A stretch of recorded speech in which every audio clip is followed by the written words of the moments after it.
નમસ્કાર, સ્વરાજમાં આપનું સ્વાગત છે. વેધર એનાલિસિસ સાથે હું મયુર. આજે વાત કરવી છે કયા કયા જિલ્લાઓની અંદર વરસાદ જે છે તે વરસવાનો છે. આમ તો હળવાથી મધ્યમ વરસાદ અને છૂટો છવાયો વરસાદ ગુજરાતના અલગ અલગ ભાગોની અંદર વરસી રહ્યો છે. પછી દક્ષિણ ગુજરાત હોય કે સૌરાષ્ટ્ર હોય, પરંતુ કચ્છ અને દ્વારકા સહિતના જે ભાગો છે તે હજી પણ કોરા ધાકડ છે. ત્યાં જો એવો વરસાદ જે છે તે વરસી નથી રહ્યો. ઉત્તર ગુજરાત છે તે પણ કોરું ધાકડ છે, ત્યાં પણ વરસાદની રાહ જોવાઈ રહી છે. મધ્ય ગુજરાત, અમદાવાદ, ગાંધીનગરના જે ભાગો છે ત્યાં પણ વરસાદની રાહ જોવાઈ રહી છે.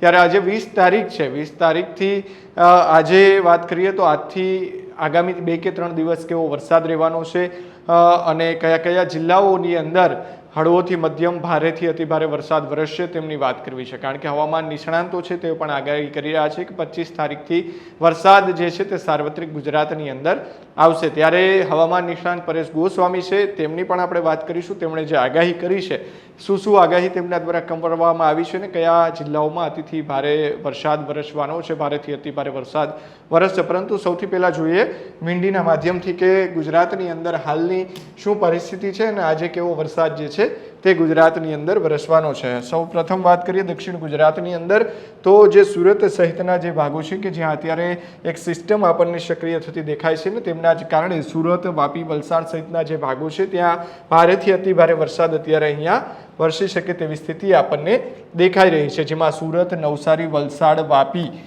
જે મહારાષ્ટ્રનો ભાગ છે તે બાજુ પણ વરસાદ આપણને દેખાઈ રહ્યો છે ને તેમના જ કારણે આખી અહીંયા જે ટ્રફ સિસ્ટમ જે ખેંચાઈને આવી છે તેમના કારણે સુરત, નવસારી, વલસાડ, વાપી, વ્યારા સહિતના જે ભાગો છે ત્યાં ભારેથી અતિભારે વરસાદ જે છે તે વરસે તેવી શક્યતા અત્યારે દેખાઈ રહી છે. નવસારીની આજુબાજુ આ સિસ્ટમ જે છે તે અત્યારે સક્રિય થઈ છે ને તેમના જ કારણે ત્યાં ભારેથી અતિભારે વરસાદ વરસી શકે છે. ભરૂચ, ડેડિયાપાડા, રાજપીપળા સહિતના જે ભાગો છે ત્યાં પણ આજે હળવોથી મધ્યમ વરસાદ બપોરના સમયે વરસે તેવી શક્યતાઓ અત્યારે આપણને અહીંયા દેખાઈ રહી છે. રાજપીપળા, બોડેલી, વડોદરા, ખંભાત, આમ તો આખા ગુજરાતની અંદર આજે મધ્યમથી હળવા વરસાદ વરસી શકે તેવી આગાહી જે છે તે વ્યક્ત કરવામાં આવી છે. પરંતુ જે સુરત, નવસારી, જે દક્ષિણ ગુજરાતનો ભાગ છે ત્યાં વરસાદ વધુ રહેશે તેવી અત્યારે આપણને આ સિસ્ટમના કારણે અત્યારે લાગી રહ્યું છે. જ્યારે મહેસાણા, અમદાવાદ, ગોધરા, વડોદરા સહિતનો જે ભાગ છે ત્યાં મધ્ય ગુજરાતનો જે આ ભાગ છે, મધ્ય ગુજરાતની અંદર વરસાદ જે છે તે હળવોથી મધ્યમ આજે વરસી શકે છે. સૌરાષ્ટ્રના દરિયાકાંઠાની વાત કરીએ તો ઓખા, પોરબંદર, વેરાવળ, મહુવા સહિતનો જે દરિયા કિનારો છે ત્યાં પણ વરસાદ હળવોથી મધ્યમ આજે રહેવાનો છે. જામનગર, રાજકોટ, મોરબીમાં પણ હળવોથી મધ્યમ વરસાદ જે છે તે પડી શકે છે. નલિયા, ભુજ, રાપર, ગાંધીધામ સહિતના જે ભાગો છે ત્યાં પણ હળવોથી મધ્યમ વરસાદ વરસે તેવી શક્યતા અત્યારે આપણને દેખાઈ રહી છે. આ જે ભાગ છે ઉત્તર ગુજરાતનો, ત્યાં જે થરાદ સહિતના જે ભાગો છે ત્યાં વરસાદ વરસવાની શક્યતા હશે. પરંતુ ઉપરનો જે ભાગ છે બનાસકાંઠામાં ત્યાં કોરું ધાકડ આપણને દેખાઈ રહ્યું છે. એટલે કે પીનમાલ છે, સાંચોર છે, થરાદ છે, ત્યાં આજુબાજુના ભાગોની અંદર હળવોથી મધ્યમ વરસાદ દેખાઈ રહ્યો છે. એટલે ઈડર સહિતના જે પાલનપુર, પાટણ, મહેસાણા, રાધનપુર, થરાદમાં પણ હળવોથી મધ્યમ વરસાદ આજની તારીખની અંદર વરસે તેવી શક્યતાઓ અત્યારે દેખાઈ રહી છે. આમ તો બંગાળની ખાડી જે છે તે બંગાળની ખાડીની અંદર જે સિસ્ટમ બનવાની છે અને તેમના જ કારણે 25 તારીખથી જે નવો રાઉન્ડ શરૂ થવાનો છે તે મધ્યપ્રદેશ થઈ, એટલે કે જે અહીંયા જે સિસ્ટમ સક્રિય થશે તે મધ્યપ્રદેશ થઈ અને ફરી એક વખત ગુજરાત આવશે અને ગુજરાતની અંદર સાર્વત્રિક વરસાદ જે છે તે લાવવાનો છે. અત્યારે આ જોઈ રહ્યા છો કે આ દેશની અંદર અલગ અલગ જે સિસ્ટમો જે છે ન્યૂ દિલ્હીની અંદર છે, અહીંયા જે બંગાળની ખાડીનો જે ભાગ છે ત્યાં અત્યારે સિસ્ટમો જે છે તે બની રહી છે. અનેક સિસ્ટમો અહીંયા સક્રિય પણ છે. એટલે કે હાલની જો વાત કરીએ તો ગુજરાતમાં સાર્વત્રિક વરસાદ જે છે તે 25 તારીખથી શરૂ થવાનો છે. પરંતુ આજે ગુજરાતની અંદર આપણે જોયું તો છૂટો છવાયો વરસાદ રહેવાનો છે અને સુરત, વાપી, વલસાડ, નવસારીમાં ભારે વરસાદ પડી શકે તેવી અત્યારે સ્થિતિ આપણને અત્યારે અહીંયા દેખાઈ રહી છે. આ બધો સાંજનો જે ભાગ છે કે જે આખી સિસ્ટમ જે છે તે સક્રિય થઈ છે તે અત્યારે જોઈએ તો રાત્રિના 8 થી 9 વાગ્યાની આસપાસ નંદુરબાર, માલેગાંવ, જલગાંવ જે મહારાષ્ટ્રનો ભાગ છે અને સુરત, નાસિક, જે સુરત, વાપી, વલસાડનો ભાગ છે ત્યાં પણ ભારેથી અતિભારે વરસાદ આપણને પડે તેવી શક્યતા અત્યારે દેખાઈ રહી છે. આ રાતના 8 થી 9 વાગ્યા સુધીનું આ મેપ છે. ગુજરાતના અલગ અલગ ભાગોની અંદર વરસાદ વરસે તેવી શક્યતા છે. 21 તારીખે ગુજરાતની અંદર શું સ્થિતિ રહેવાની છે, એટલે કે આવતીકાલે સવારે જોઈએ તો ગુજરાતમાં ફરી એક વખત દક્ષિણ ગુજરાત છે જે સુરતનો ભાગ છે ત્યાં અત્યારે આપણને વરસાદ આવતીકાલે વરસે તેવી શક્યતા છે. હળવો મધ્યમ વરસાદ, ભારે વરસાદ વરસી શકે છે.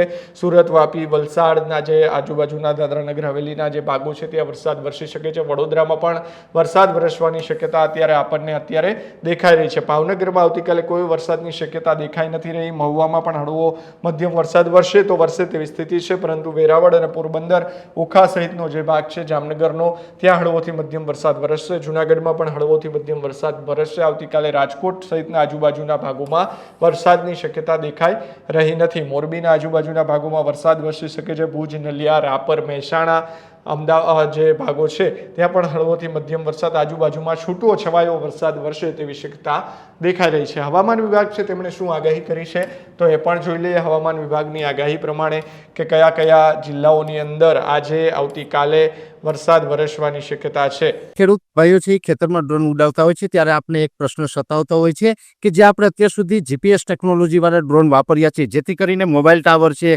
અથવા તો હાઈ ટેન્શન લાઈન પસાર થતી હોય, કોઈ વૃક્ષો હોય, ત્યારે જે જીપીએસ ટેકનોલોજી વાળા ડ્રોન છે એમાં ટકરાય અને ટ્રેસ થાય છે. પણ એગ્રીઓન લાવ્યું છે જીએનએસએસ ટેકનોલોજી ડ્રોન, જેથી કરીને એ ડ્રોન છે એ કોઈ જગ્યાએ ટકરાય નહીં, પોતાની રીતે જ ડિસિઝન લે છે અને મૂવ થઈ જાય છે, જેથી કરીને જીએનએસએસ ટેકનોલોજી ડ્રોન છે એ વાપરવાનો આગ્રહ રાખો.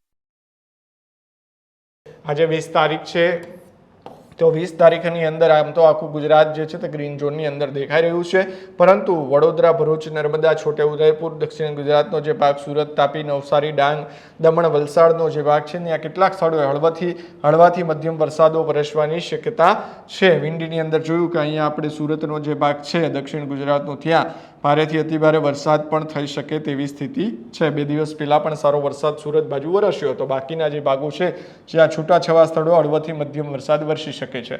આવતીકાલે પણ સાહેબ એ જ પ્રકારની સ્થિતિ છે કે જે આપણે આગળ જોઈ કે જે લાઇટ ગ્રીન ભાગ દેખાઈ રહ્યો છે ત્યાં હળવાથી મધ્યમ વરસાદ વરસશે, જ્યારે જે ડાર્ક ગ્રીન ભાગ દેખાઈ રહ્યો છે વડોદરા, છોટાઉદેપુર, ભરૂચ, નર્મદા, સુરત, તાપી, નવસારી, ત્યાં હળવાથી મધ્યમ વરસાદ, પરંતુ કેટલાક સ્થળોએ, એટલે કે માનો કે ભરૂચ હોય તો ભરૂચના આજુબાજુ જે ભાગો હોય ત્યાં અનેક જગ્યાએ વરસાદ હોય, આ બાજુ વરસાદ ન હોય તેવી સ્થિતિમાં વરસાદ જે છે તે વરસે તેવી શક્યતા છે. આ જ પ્રકારની સ્થિતિ 23-24 તારીખ સુધી છે. પરંતુ હવે હવામાન નિષ્ણાત પરેશ ગોસ્વામી છે તેઓ ગઈકાલે લાઈવ થયા હતા અને તેમણે શું માહિતી ખેડૂતો માટે આપી છે, વરસાદને લઈને શું માહિતી આપી છે, જે પરેશભાઈ ગોસ્વામી કહે છે એ જ આપણે કહેવાના છીએ. અમારા સાઈડથી કોઈ બીજી જે માહિતી જે છે તે આપવામાં આવતી નથી, એટલે એ માહિતી હું આપને બતાવીશ કે હવામાન નિષ્ણાત પરેશ ગોસ્વામી છે તેમને શું માહિતી ગઈકાલે તેઓ લાઈવ થયા હતા તેમની અંદર તેમણે આગાહી કરી છે. હવે ગુજરાતનું ચોમાસું મધ્યમ રહેશે, નબળું નહીં રહે, એટલે કે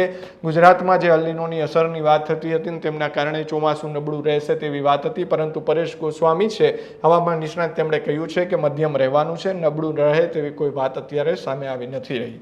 ચોમાસું હજુ 50% પણ પસાર થયું નથી. 120 દિવસમાંથી માત્ર 24 દિવસ પસાર થયા છે, એટલે કે જે અત્યારે ચોમાસું ચાલી રહ્યું છે તે માત્ર જે 34 દિવસ જે છે તેમણે પસાર કર્યા છે અને 34 દિવસ પસાર થયા બાદ જે પ્રકારે આપણને અલગ અલગ જિલ્લાઓની અંદર વરસાદ જે છે તે વરસતો દેખાયો હતો, પરંતુ હજુ 120 દિવસ અહીંયા બાકી છે વરસાદના, એટલે કોઈ ચિંતા કરવાની અત્યારે આપણે જરૂર નથી. 90%થી 93% વરસાદ ગુજરાતની અંદર થવાનો છે, એટલે કે ચોમાસું સારું રહે તેવી આગાહી પરેશભાઈ ગોસ્વામી છે તેમના દ્વારા કરવામાં આવી છે. 25 જુલાઈથી 31 જુલાઈ સુધી ગુજરાતમાં સાર્વત્રિક વરસાદ શરૂ થશે, એટલે કે નવો રાઉન્ડ જે આવવાનો છે તે 25 જુલાઈથી 31 તારીખ સુધીની અંદર સારો નવો રાઉન્ડ વરસાદનો ગુજરાતની અંદર સાર્વત્રિક વરસાદ પડે તેવી આગાહી પરેશ ગોસ્વામી છે હવામાન નિષ્ણાત તેમણે કહી છે. બંગાળની ખાડીમાંથી સિસ્ટમ આવી રહી છે જે મધ્યપ્રદેશમાંથી પસાર થઈ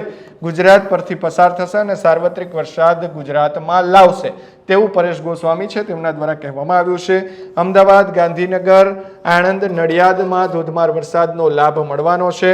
છોટાઉદેપુર, બિલીમોરા, ડાંગ, કચ્છમાં પણ સારો વરસાદ વરસે તેવી આગાહી જે છે તે પરેશભાઈ દ્વારા વ્યક્ત કરવામાં આવી છે. છોટાઉદેપુર, બિલીમોરા, ડાંગ, કચ્છમાં પણ સારો વરસાદ રહેશે. અત્યાર સુધીમાં કચ્છની વાત કરીએ તો કચ્છના અનેક ભાગો એવા છે કે જ્યાં છૂટાછવાયો વરસાદ પડ્યો છે, પરંતુ કચ્છના ભાગોની અંદર વરસાદ જોવા મળ્યો નથી. પરંતુ જે હવામાન નિષ્ણાત પરેશભાઈ ગોસ્વામી છે તેમણે કહ્યું છે એ પ્રમાણે જોઈએ તો કચ્છમાં જે 25 જુલાઈથી 31 જુલાઈ સુધીનો જે રાઉન્ડ રહેશે તેમાં કચ્છમાં પણ સારો વરસાદ વરસશે તેવી આગાહી તેમના દ્વારા વ્યક્ત કરવામાં આવી છે. 31 જુલાઈ પછી પણ સારા વરસાદ રહેશે અને ઓગસ્ટમાં પણ સારા વરસાદ વરસાદ વરસવાના છે. એટલે કે જે જુલાઈની અંદર આમ તો અડધો જુલાઈ અત્યાર સુધીમાં વયો ગયો છે, હવે એન્ડ તારીખ છે, જુલાઈની એન્ડ ચાલી રહી છે, ત્યારે જે જુલાઈના એન્ડની અંદર 25 થી 31 તારીખ સુધી સારા વરસાદો વરસશે અને સાર્વત્રિક વરસાદ વરસે તેવી આગાહી પરેશભાઈ ગોસ્વામી દ્વારા કરવામાં આવી છે. પરંતુ ઓગસ્ટના શરૂઆતમાં પણ સારો વરસાદ વરસશે તેવું તેમના દ્વારા કહેવામાં આવ્યું છે અને અલ નીનોની કોઈ અસર ગુજરાત પર થવાની નથી તેવું પરેશ ગોસ્વામી છે તેમના દ્વારા કહેવામાં આવ્યું છે. એટલે ચોક્કસથી અત્યારે આજે 20 તારીખ છે, 20 થી 25 સુધી ગુજરાતમાં છૂટાછવાયા વરસાદો રહેવાના છે. પરંતુ જે 25 તારીખથી પરેશ ગોસ્વામી હવામાન નિષ્ણાંત છે તેમણે કહ્યું તે પ્રમાણે કે 25 થી 31 અને ત્યારબાદ ઓગસ્ટના અને સપ્ટેમ્બરના શરૂઆતના ભાગોમાં પણ સારો વરસાદ ગુજરાતની અંદર વરસવાનો છે. એટલે હવે કોઈ ચિંતાની જરૂર નથી, માત્ર 34 દિવસ હજુ વરસાદના વીત્યા છે અને જે બીજા દિવસો જે છે તે બાકી છે. એટલે 93% જેટલો વરસાદ ગુજરાતની અંદર થાય તેવી પણ શક્યતા અત્યારે સેવાઈ રહી છે. અને પરેશ ગોસ્વામી છે હવામાન નિષ્ણાંત, તેમણે પણ 25 થી 31માં સારો સાર્વત્રિક વરસાદ ગુજરાતના ભાગોમાં વરસશે તેવી આગાહી કરી છે. ત્યારે આવા જ વરસાદના અપડેટ્સ માટે જોતા રહો સ્વરાજ અને સબસ્ક્રાઇબ કરવાનું અમારી ચેનલને ભૂલશો નહીં. ધન્યવાદ.